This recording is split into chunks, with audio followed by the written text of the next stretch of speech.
Good morning, good evening, and good afternoon. Welcome back to another instant post-game reaction. And just when I thought, just kind of nodding off on why it's going to be a draw, Galeno made up for that missed chance in the first half. And boy, was it a wonder goal. But I've got my good friend James Rowe here with me. James, we're going to be knocking it out here, James. Tell me about it, James. Well, I mentioned Helena in the preview. I mentioned Helena when the draw was made. You know, signaling how dangerous the man is. And we might not be the biggest YouTube channel in the world, but everything we say is the truth. I sincerely love coming on here to speak about European football. I've been doing it for about 5 years. I will always do it with pleasure. And the things I say them because I mean them. I told Arsenal fans to watch Heleno, and an amazing finish that's worthy of winning any game. I will be at the second leg in London, and I can see Porto scoring. My original prediction was 1-1 tonight and 2-1 at the Emirates. I'm sticking to that, but ill-disciplined from Arsenal tonight. Ill-disciplined. Why are we in this competition? To massage egos? Is that why we're in it? Arteta was quoted as saying, Champions League, you learn every day. No, Arteta hardly played in it. And when he did play in it, it was only a body to add to an ailing squad. However talented somebody is, nobody starts at the top. Sergio Conceicao tonight proved what a competent and experienced manager can do at European level. I looked at their team and I messaged you to say that is their best team, with the emphasis on team. And their bench, Fabio Cardoso, Jaime, Grulic, the Serbian, Eustachiao. Their bench was stronger than ours. Their bench was stronger than ours, Alex. Their manager was stronger than ours. Their fight was stronger than ours. We may talk about money.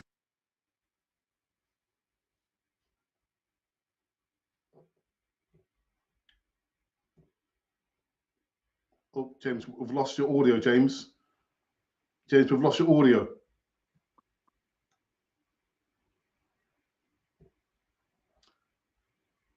James, can't hear you, James. Can't hear you. Can't hear you. No. We can't hear James. James, we can't hear. Can't hear.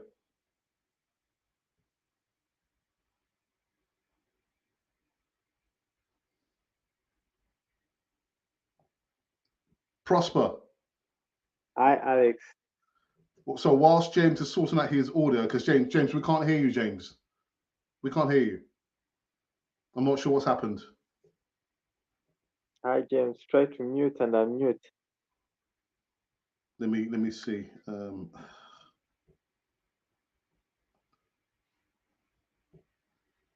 Let's have a look at what's happened here.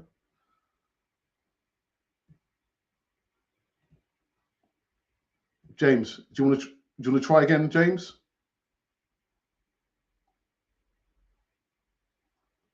Can't hear you, James. No. Let him reconnect, maybe. Yeah. Right. Good evening, Prosper. Your thoughts about this game here?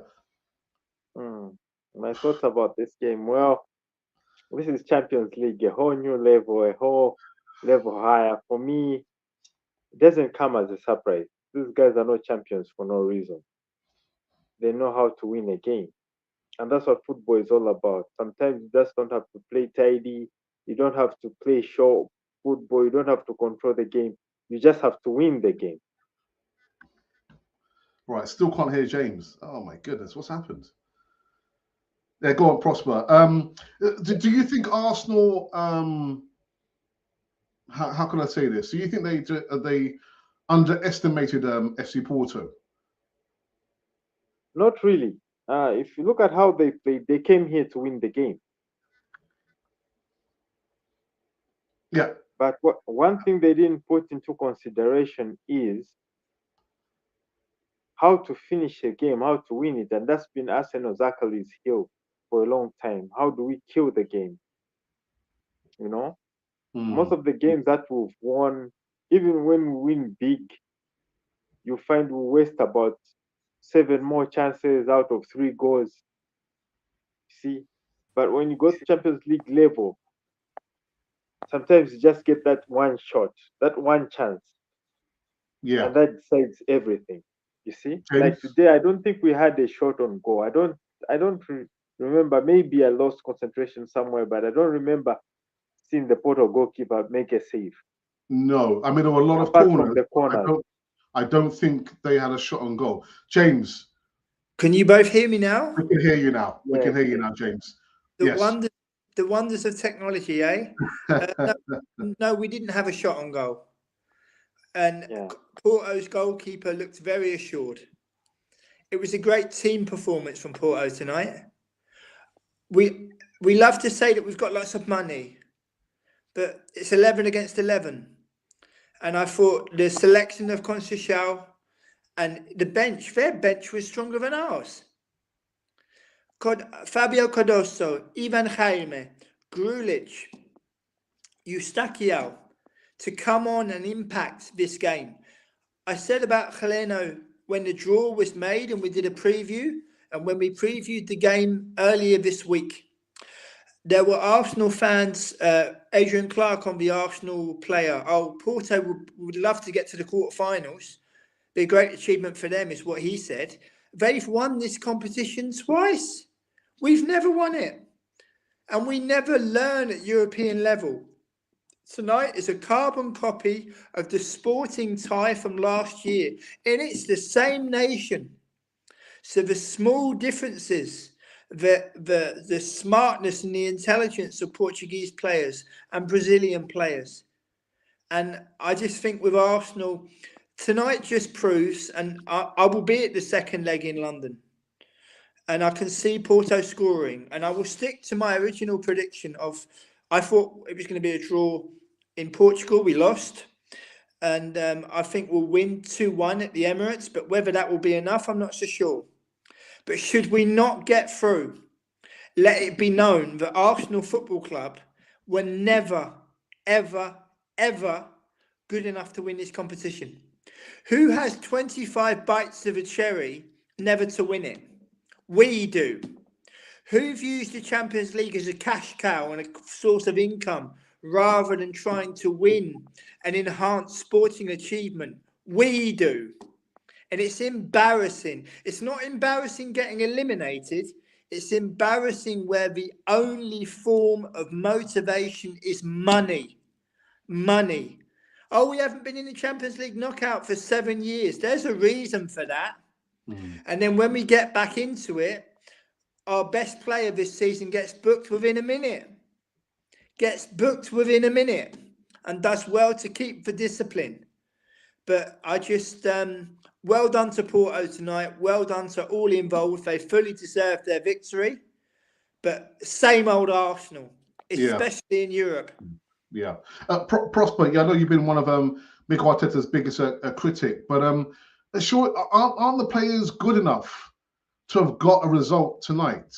Or was it down again to the manager's inability to get the tactics right, Prosper? And I think Prosper's gone. We've lost Prosper. James, I'll put the question to you. We've said even from the game last year against Lisbon, it was down to the tactics, and they did their homework. And as you rightly said, I can see FC Porto scoring at the Emirates. Yeah. And I just, we have a manager who, it's as if he smirks and smiles as if he's in the position that he's in, and he's so happy to be manager of Arsenal and so proud, and hides behind his passion. It's not passion. It's inexperience and nerves. Did you see Sergio Conceicao barking like a madman tonight? No, No, he didn't. no, no. You saw him just with simple gestures showing belief in his players. Simple gestures of and eye contact with his players, and giving his players belief. Sergio Conceicao is already a better manager than Mikel Arteta will ever be. And Sergio Conceicao has shown that at European level, he scored Arteta tonight. How can we go away to a European counterpart and not have a shot on target? How? Having scored 11 goals in our last 2 games. How? But again, it's attitude. Arteta needs to thank his lucky stars that he's in the position he's in. And people will go, oh, we'll turn it around at the Emirates. And these will be the same people. But if Porto knock us out, they're as thick as 2 short planks where they'll say, oh, we can concentrate on the league now. Liverpool won 4-1 tonight. It doesn't matter what we do if Manchester City and Liverpool keep winning. Doesn't matter what we do. We are a brand. We are a brand that just happens to play football. That is what we are. James, you know what? Let's go into the live chat. I see there's been some comments, strong comments in the live chat, and one here from Colin. Colin, good evening to you. He says a sad, uninspiring performance, and we've got Jack, who is another critic of Mikel Arteta as well. That was disgusting. We better batter them in the second leg. That was our strongest 11, and we couldn't make one single shot on goal. Attitude. Attitude. This is just, I think the money floating around in England, people's brain, I think saps it. Oh, we're playing a Portuguese team tonight. It's okay. It's all right. We're one of the favourites for the Champions League. Are we? Heckers like. But this is what was said before the kickoff. We're one of the favourites. We're in with a chance. We got no chance. And this was our last chance. So this is the first part of the last chance to win this thing. And look what happens.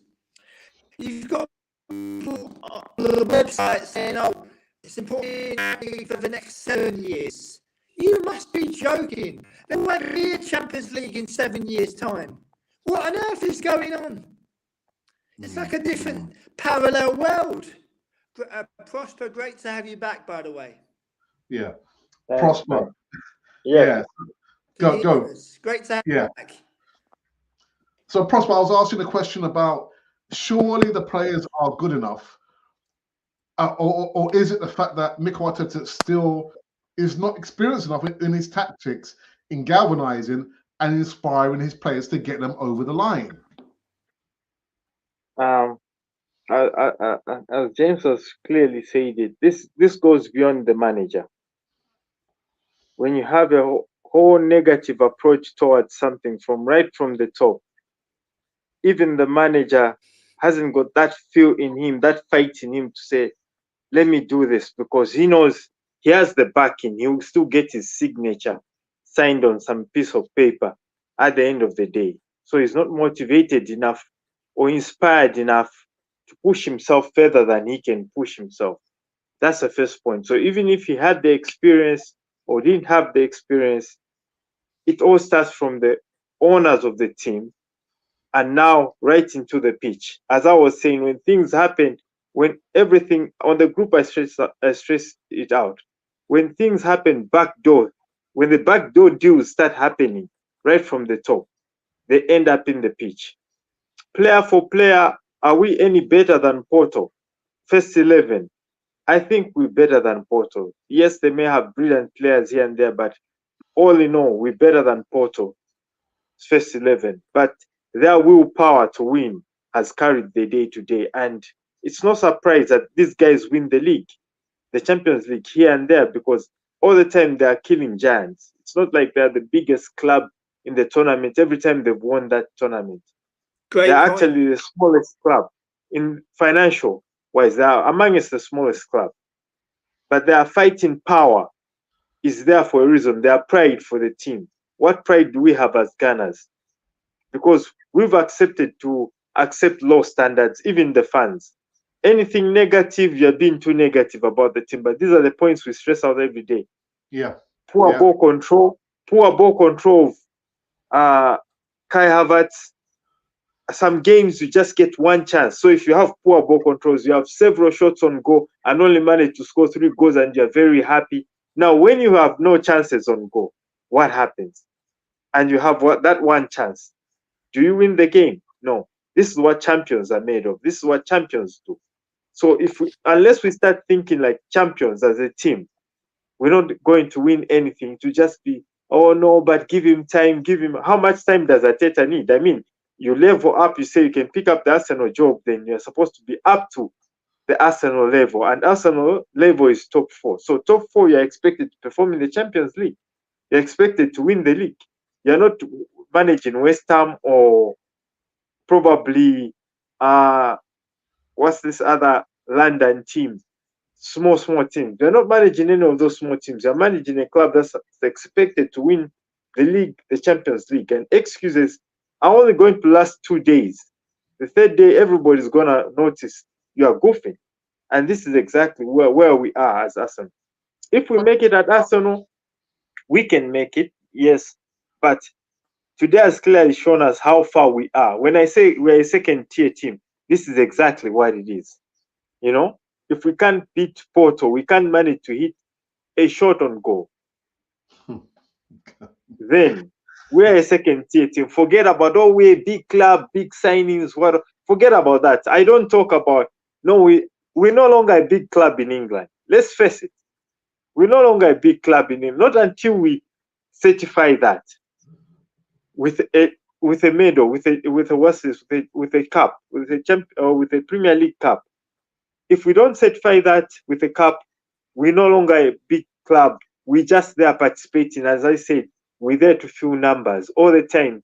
Premier League, we're there to escort everyone, become champions, and we're comfortable with top 4. Champions League, the same thing. James. I want to compliment Prosper on his fantastic point that Porto killed giants. And if you look at their triumphs, in 1987, beating Bayern Munich in the final. You look at their triumphs to knock out an excellent Manchester United side en route to winning 2004. And he makes a fantastic point about they kill giants. We could learn to do that. If we had the right attitude, we could learn how to do that. But we've had 25 bites of this cherry and we don't learn. I do not understand how I was 11 years old the last time I saw Arsenal win a European trophy. I'm 41 in September. I've been fortunate to attend, but FC Porto will be my 34th European match as an Arsenal fan. I find it quite embarrassing how I've seen so much European football in my lifetime, but I was 11 years old the last time I saw Arsenal win a European trophy.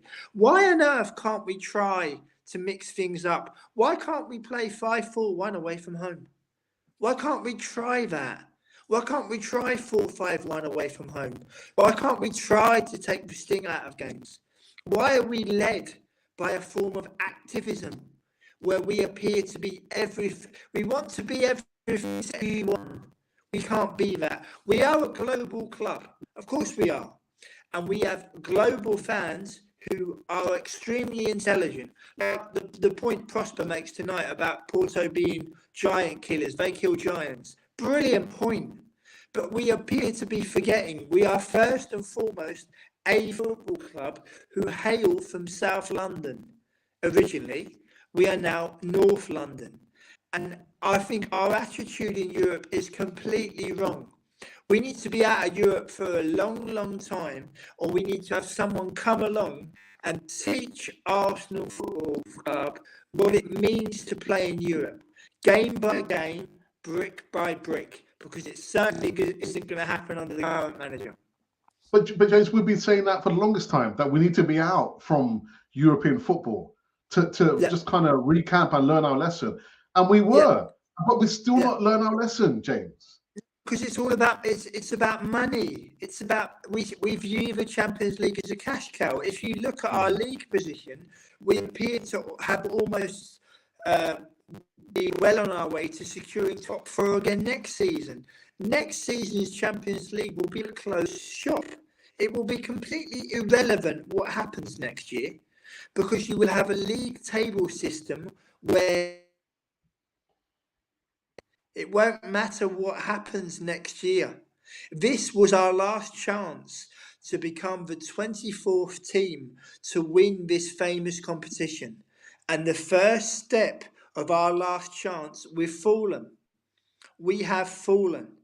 And we've got to try to turn it around in the second leg.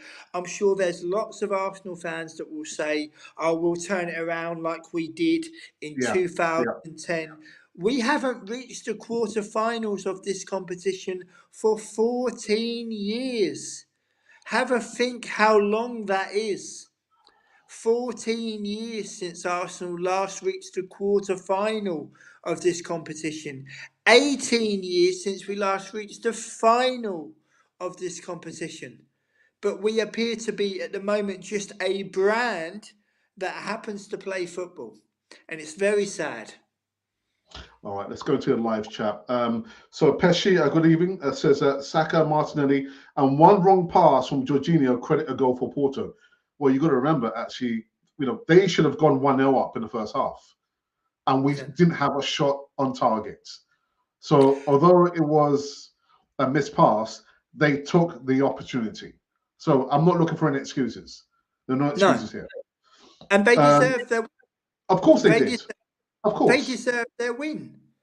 They really Look did. here, They got everything on them. Well done to Porto. Yeah, prosper. Look here, as for me, I'm done with excuses with Arsenal. Yeah. You know? Yeah. If I'm a defender, like a defender's experience as Pepe, I look at Kai Havertz, I look at Trossard. I'm comfortable there.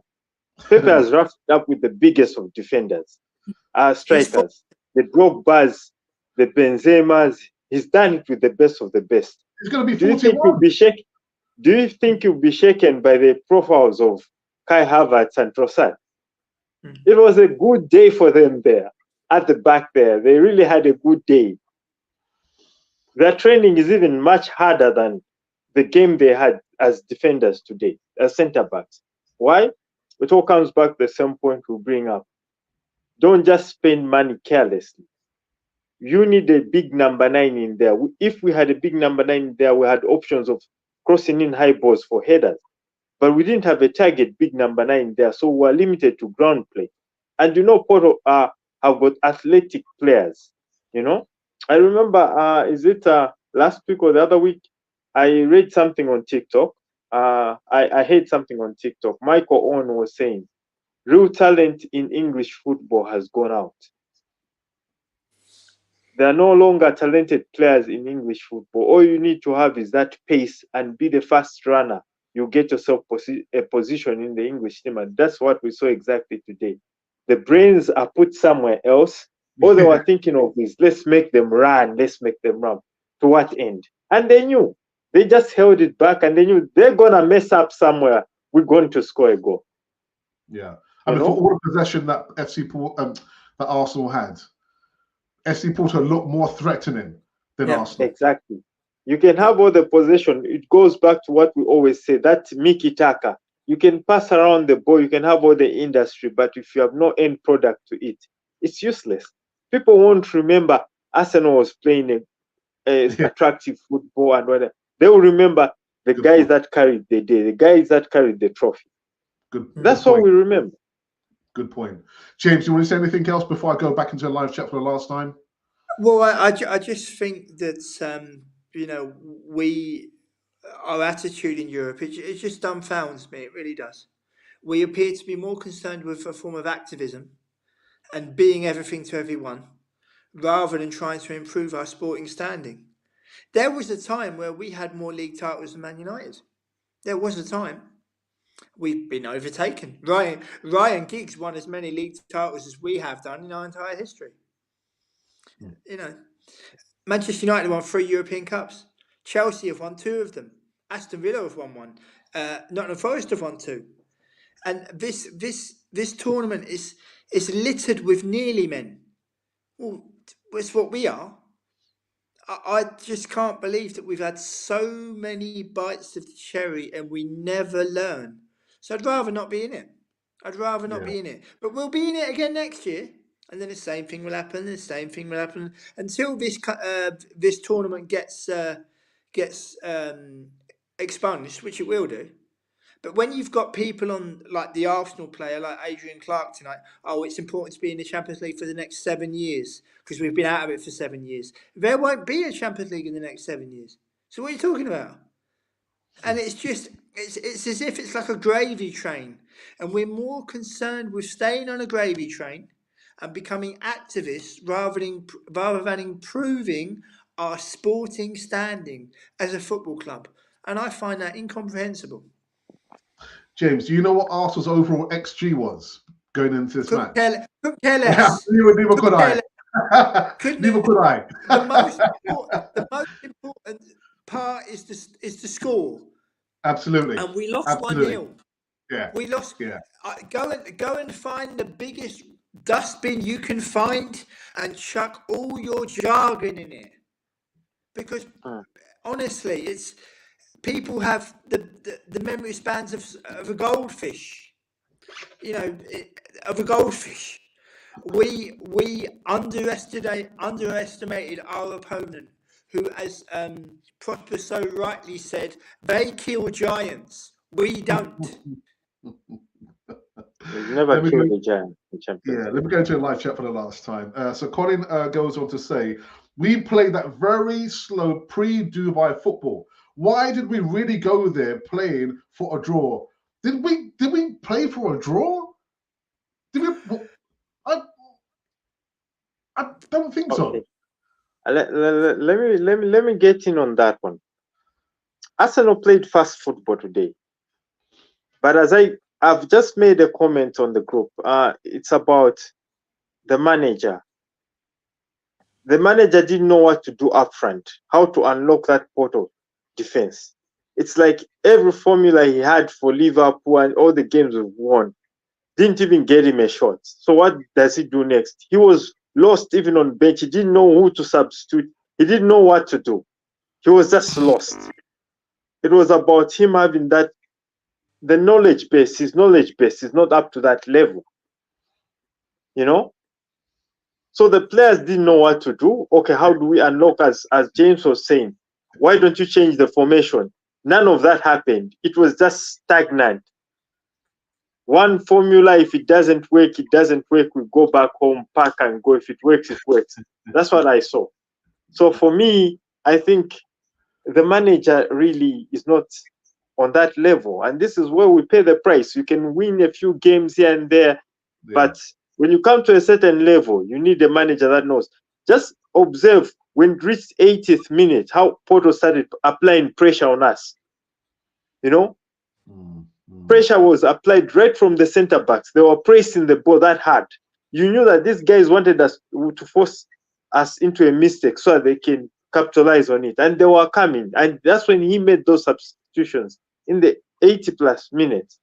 85, I was like, what is this manager doing? But I knew he's skilled like that. These guys, the Arsenal players are tired and their manager has no ideas. Let me put in attacking players and change everything. And they forced us into making mistakes. Actually, we made about 2 or 3 mistakes, and one of them was a goal. Yeah. In that midfield. Yeah. But James is right. You know, Sergio Conceicao is vastly more experienced than Mikel Arteta. Vastly more experience. Simplicity. He's not jumping around his technical area like a madman. It's a simple communication with his players. Simple, subtle communication with his players. I just received a message from a Dutch colleague of mine who says the Arsenal last 16 curse. Oh, I just Monaco, I was there, the 3-1 defeat at the Emirates. Bayern Munich in 2013, the greatest team I've ever seen play live, that went on to win a German treble. I will be there in 3 weeks' time. I will stick to my original prediction of a 2-1 victory, but whether that will be enough, I don't know. But I just think to myself, so much European experience and so little in return. So little in return.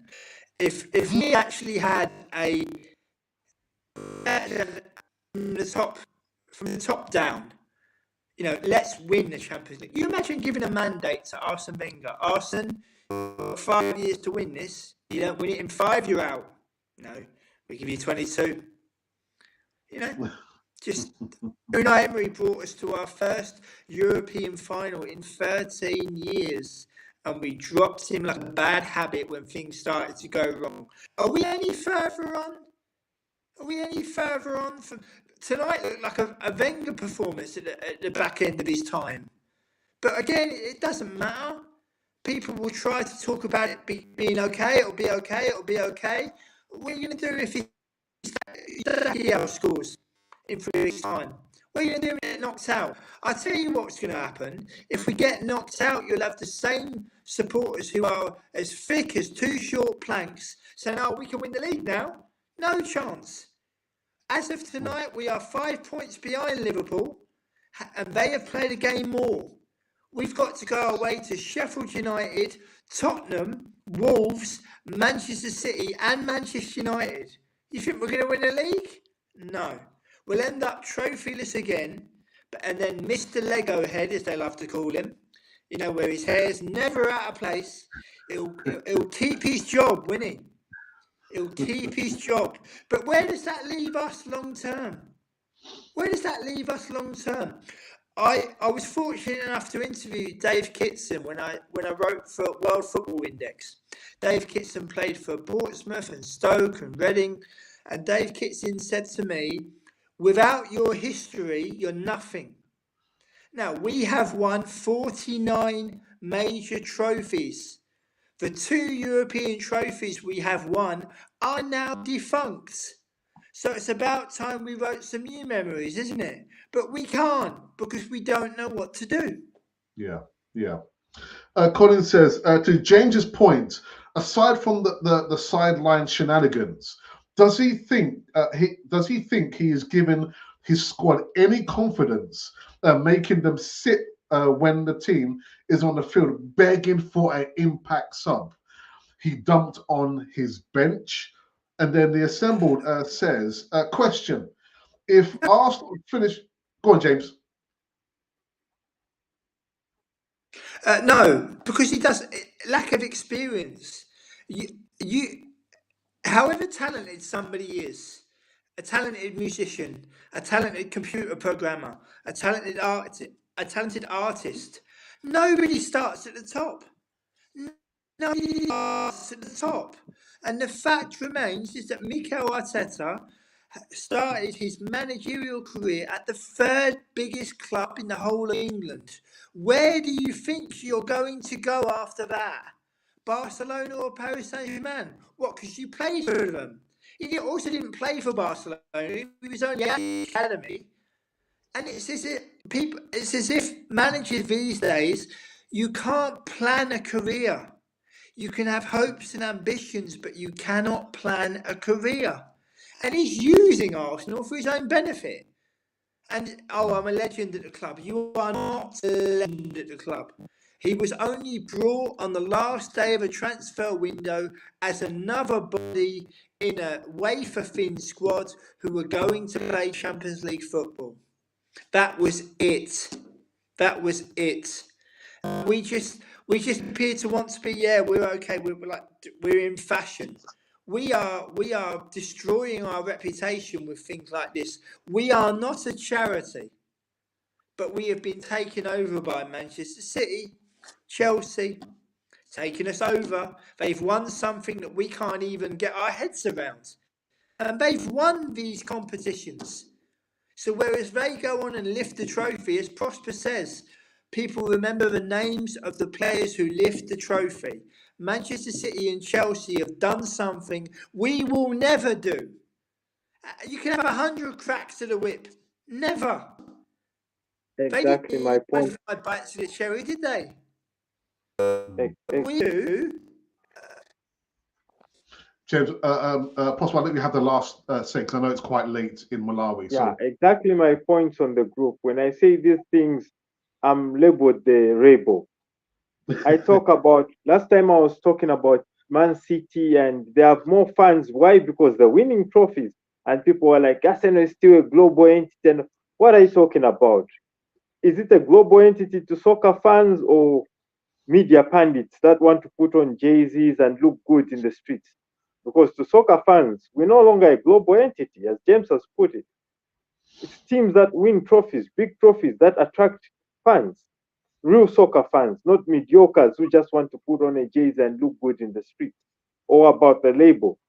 You know, that's the first thing. The second thing is that I don't even know how to put it in words like, why is it that our team has all its priorities wrong?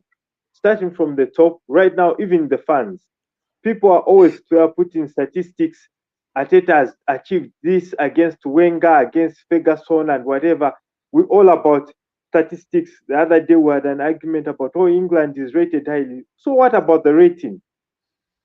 All that people remember are teams that win things. Arteta can win all those games, but if he doesn't win major trophies, it's useless because you can win against the Burnleys and the whatever. That doesn't change anything. What matters is, have you won the trophy? yeah, At the end of the day. You yeah, see, so as James has said it, Arteta came through the back door. He hasn't learned the trade.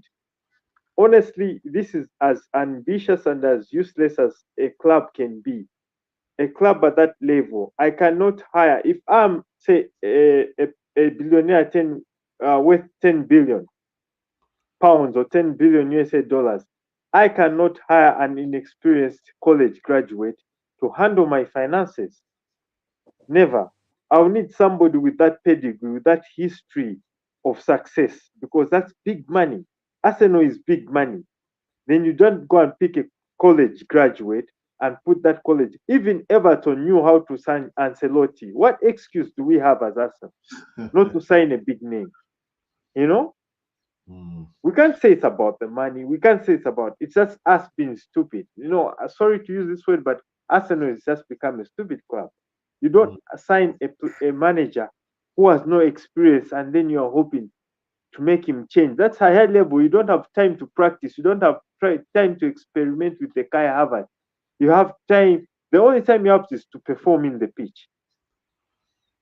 You don't have time to teach players how to ball control or how to pass. That's high level football. You have to teach them the tactical know-how. Okay, these guys are probably going to attack you from this wing, from that wing. You got to cover like this and like that. Basic, because those are professionals at a high level. If I'm coaching Nottingham Forest, yes, I can go into the basics a bit, but I'm coaching Arsenal, third biggest club in the league, and probably top 10 or top 15 in world football, you know? So the players that come at the club must know the basics of football. You see? That's why I remember, is it Thierry Henry or somebody was saying, I was given there was an interview about Messi, and then this player was Boateng, I think. He was saying, you know what, when I used to play with Messi, there was a time Pep Guardiola came in the dressing room.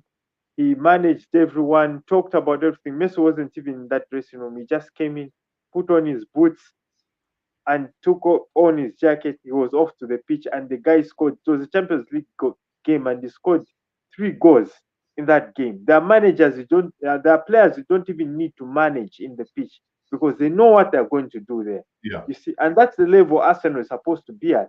Ronaldinho the same. The Ronaldo from Brazil was the same. These guys know what to do on the pitch. You just have to give them tactical know. And okay, the boy is gonna move like this and like that and like that to unlock that defense. Okay, fine. But the highest players, top high players, they don't even need to listen to that. They will just go and perform on the pitch. Do we have those players? Then people are all over the place throwing their tantrums. Saka is one of the world class. Did you see anything world class in there today? Exactly. This is what I was talking about. When the level goes high, you know, Gilano was even more world class because at least he was trying, and Ben White, Saliba kept bringing him down, but Saka was just numb. Basic football, the everyday things he doesn't want to twist it up, turn it round. So basically for me, we are just reaping what we saw a long time ago with these cronky guys. Oh dear. I thought I've got to end. Listen, we can go on for another half hour, but it's quite late over here. And what I would say is to those people who said, "Oh, FC Porto, we're going to beat them." You guys, I don't know. Look at the score. Can I just say one final point? Yeah, James. I think tonight some great points has been made by everybody. When you look at the Arsenal website now, what do you see? You see advertisements for what channel the game will be on in a certain country worldwide. You see a gallery of photos from the game at the Emirates with the women's football last Saturday. An amazing gallery of photos. You see them harking back to the Invincibles 20 years ago. You see them talking about Thierry Henry scoring his 228th goal. Also 12 years ago. And the most important game in our history, we had the so-called best player we've ever had, who wasn't even on the pitch, I might add. He was on the bench in Dennis Bergkamp. We had Thierry Henry bearing down on Victor Valdez, only not to chip him, but to whack it in his arms. And then say, oh, my legs just gave way. You're joking. If we'd have won that game 18 years ago, I might add, we would be in a completely different position.